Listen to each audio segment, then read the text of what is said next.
Hi students, the next topic is centroid. First of all, before going to centroid, I'll tell you what is the difference between center of gravity and centroid.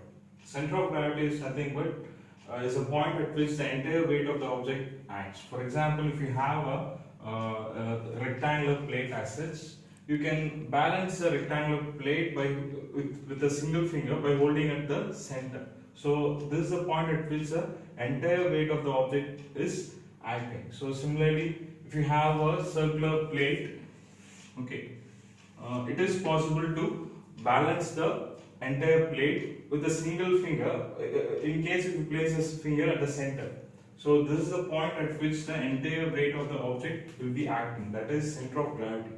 If it is 2D, two-dimensional, like square, rectangle, like semicircle, quadrant, all these comes under 2D. So for 2D it is called as centroid. If it is 3D, like a cube, cuboid, a sphere, so for 3D it is called as center of gravity, but the definition is same. So if you have a x-axis and y-axis, and you have a circle, and you have the radius of the circle is like 5 centimeter radius.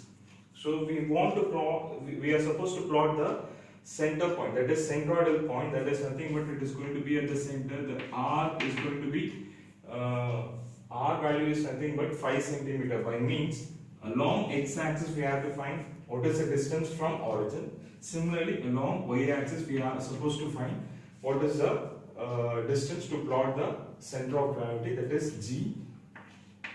Okay, so this direction along x from origin is called as x bar.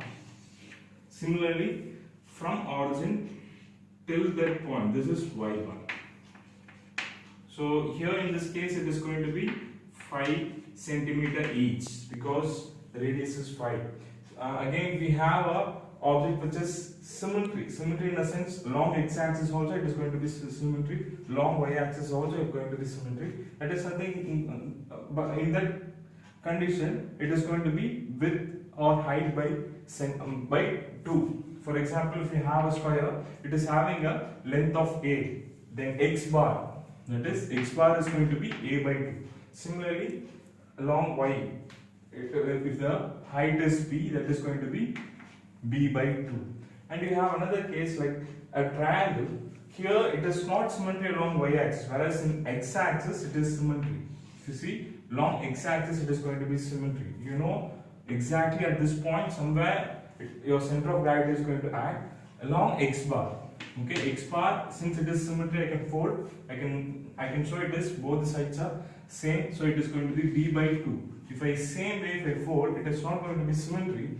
There we have a formula from origin till that point, G point, we have a formula like h by 2, that is height, total height by 3.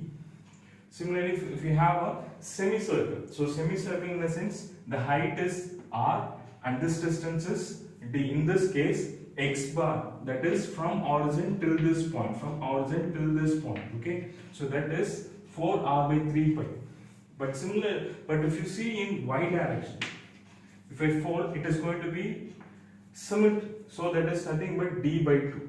If this distance by 2, I will reach this point, that is d by 2. So again, if we have a quadrant, it is not symmetry along x-axis as well as y-axis. So I have a formula for both the cases. It is 4r by 3 pi from origin till this point.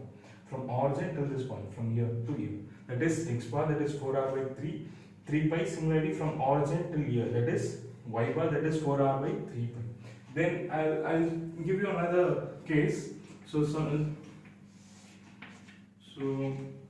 my triangle is placed at a distance of, so this is 5 meter, that is empty space, and here from here to here it is like 10, that is the base, and here the height is like let me take it as 15.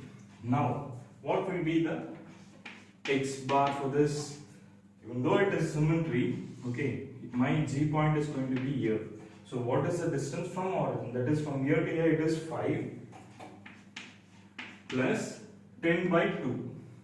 10 by 2. equal to 10. So from here to here, distance is 10. For y bar, here I don't have any empty space. It is starting from origin. So from here to here, from here to G, we have a formula. From here to here, we have a formula that is h by 3. That is 15 by 3. So by doing simple calculation, you will find the distance of y. I hope you would have got some basic idea about centroid. Thank you, students.